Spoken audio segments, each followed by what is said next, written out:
cold Wednesday here in Seoul. Hello and welcome to the program. I'm Lee Ji-yoon. Coming up on today's edition of Business Daily. The number of employed people here in Korea rose slightly last month, but the country's economic slowdown continues to weigh heavily on jobless youth. Are we going to see the U.S. Federal Reserve pull the trigger this time? And what can we expect from the Bank of Korea's monetary policy meeting? We have these stories and more coming right up.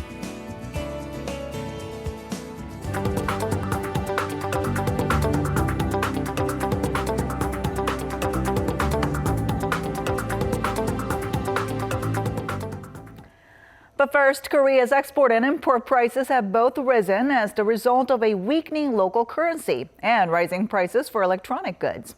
According to preliminary data from the Bank of Korea, export prices rose by 4.1% in November on month, logging the third straight month of growth and the largest increase in 7 years and 9 months.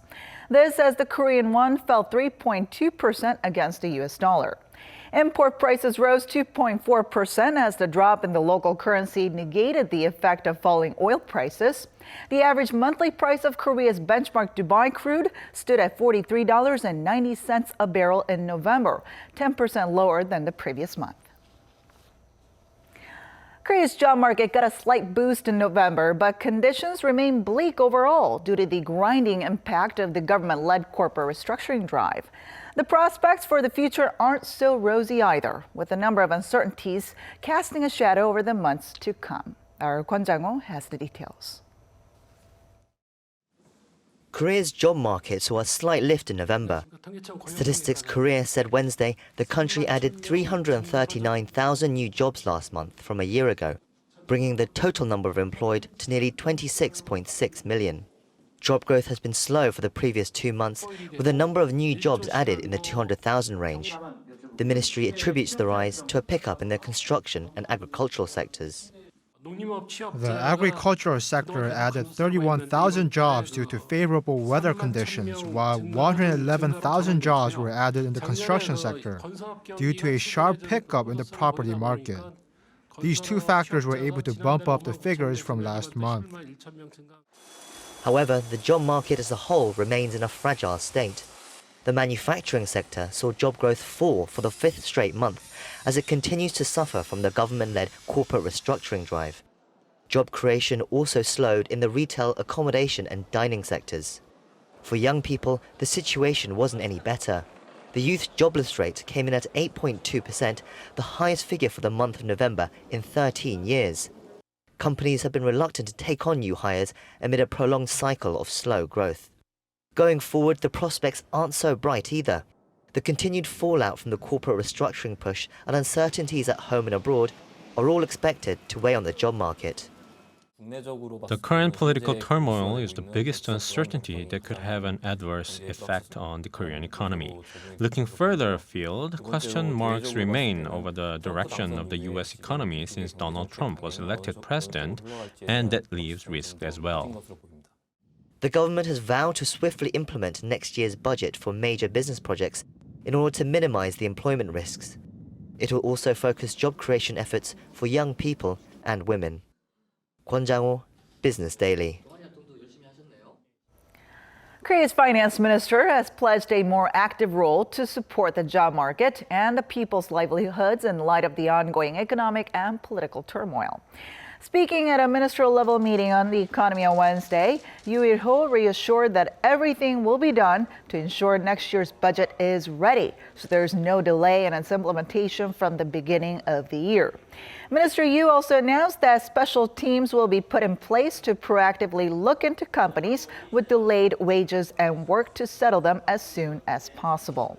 The government has planned for nearly 70% of the 2017 budget to be used in the first half as it looks to counteract any adverse economic effects from President Park Geun-hye's possible impeachment. And this as a Statistics Korea survey has found that the slowed economy is having a big impact on the livelihoods of the poor. Not only did their disposable income shrink this year, but it comes as their wealthiest peers saw their incomes rise. Our Eunice Kim has more. According to Statistics Korea, the disposable income of Korea's poorest 10% shrank in the third quarter by 16%. It is the biggest drop since records were kept in 2003. It's also a big shift from the second quarter of last year when disposable income of the poorest had actually registered a growth of 22% year over year. Their income has consistently worsened as this year progressed, falling in Q3 by 16%. That means they're living on about $610 a month. The flat economy stuck with gloomy prospects ahead. Some of the first jobs to be eliminated were day and dispatch work. In fact, 97,000 of them disappeared in the past year, leaving many households without an income at all. As their plights worsen, the disposable income of the top 10% actually expanded by 3.2% in the July through September period, the biggest growth this year so far, the wealth gap widening. Experts see the economic downtrend and policies like the Kim Yong-lan anti-graft law hitting the restaurant industry particularly hard, directly impacting the temporary workers it employs. As the Labor Ministry backs that view, saying the food service industry recorded its biggest loss of jobs in October since the 2008 global financial crisis, many are bracing for how this could trigger a chain reaction for the rest of the country. Eunice Kim, Business Daily.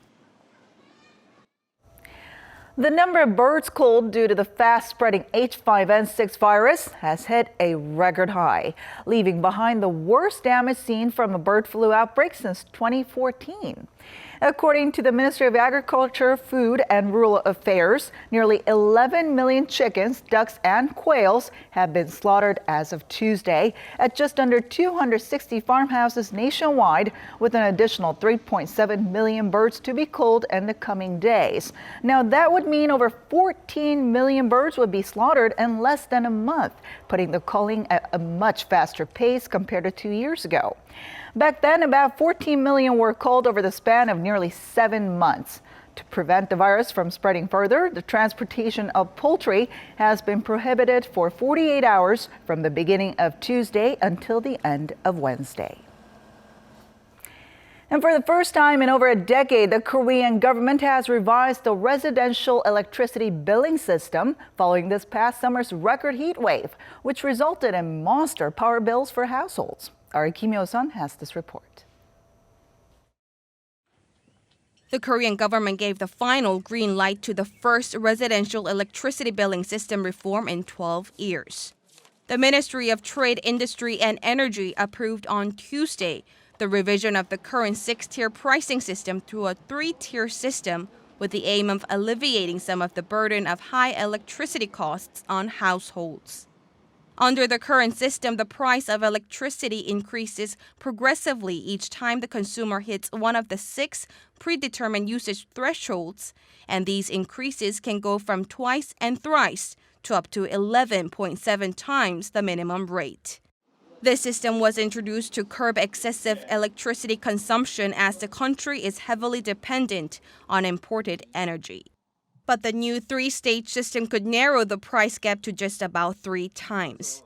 The Energy Ministry forecasts that under the new system, households could cut back on electricity bills by an average of 11.6% annually and nearly 15% during the summer and the winter when the electricity usage peaks due to cooling and heating, respectively.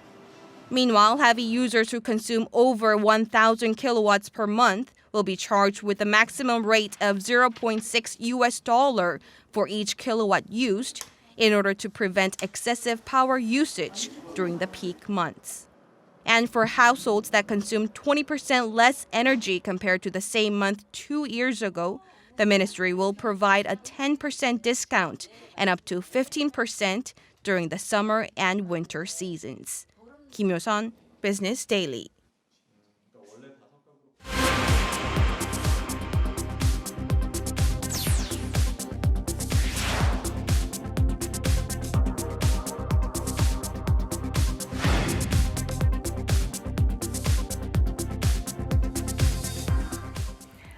The two-day U.S. Federal Open Market Committee will most likely raise its key rate in the coming hours, which would be the first rate hike in a year and only the second since the global financial crisis nearly a decade ago. For more on what to expect from the Fed and what impact this would have on economies around the world, our Kim Min-ji joins us in the studio today. Hello, Min-ji. Hi, Ji-yoon. All right, so let's first start off with the equity market. Shares on Wall Street have been hitting their new highs ahead of the December FOMC meeting. Yep, you're right. Major U.S. indices continued their winning streak with the Dow Jones Industrial Average, the S&P 500, and the Nasdaq closing at fresh highs on Tuesday. The Dow gained 0.6%, ending the day at 19,911.21, closing at a record highs for the seventh session in a row. The S&P 500 jumped 0.7% to 2,271, and the tech-heavy Nasdaq spiked 1% to 5,463. Analysts say investor sentiment has been fueled by hopes of a stronger U.S. economy under the incoming administration, as well as an anticipated rate hike. And some say this may be the first of many more to come under a Trump presidency. This week, we're expecting 25 basis points, a quarter of 1%. For next year, we're still of the opinion that it'll be a two-rate increase environment. Like investors, the Federal Reserve, we suspect, will continue to be very anxious to get a sense of what actual policy is from the incoming administration and what type of magnitude the fiscal stimulus will be. So if the U.S. Fed moves ahead with this rate hike, then what are some of the immediate impact we're going to see? And also, how would it affect Korea's central bank?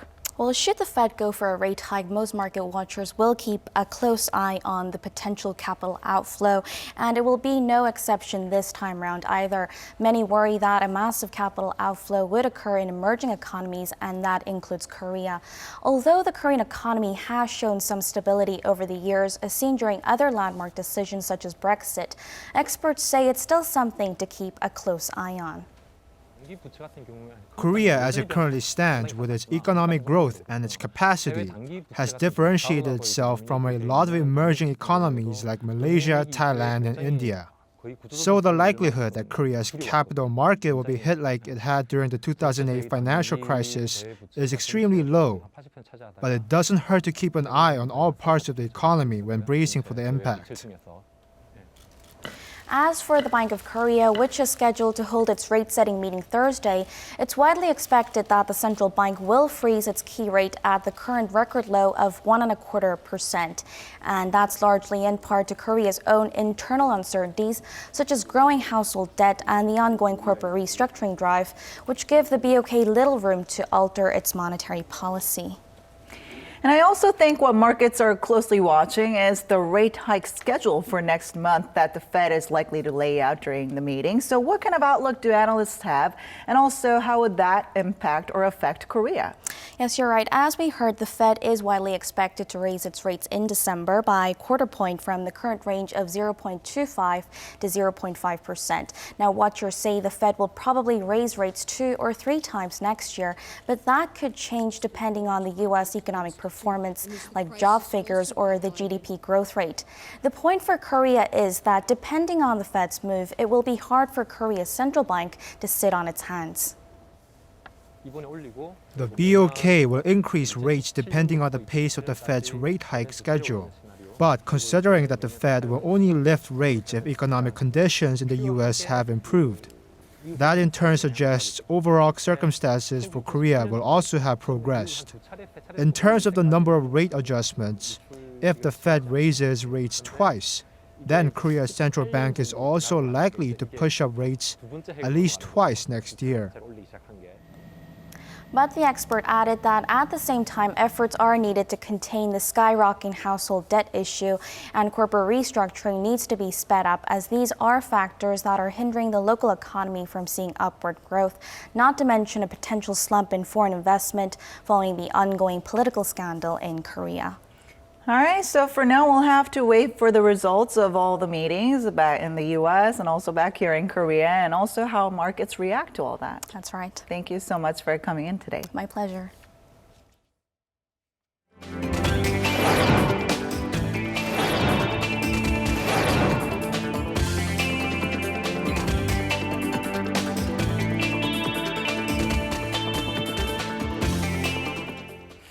And that wraps it up for today, but we'll be back tomorrow with more at the same time, same place for your Business Daily. So don't forget to tune in then. Thanks for watching and see you soon.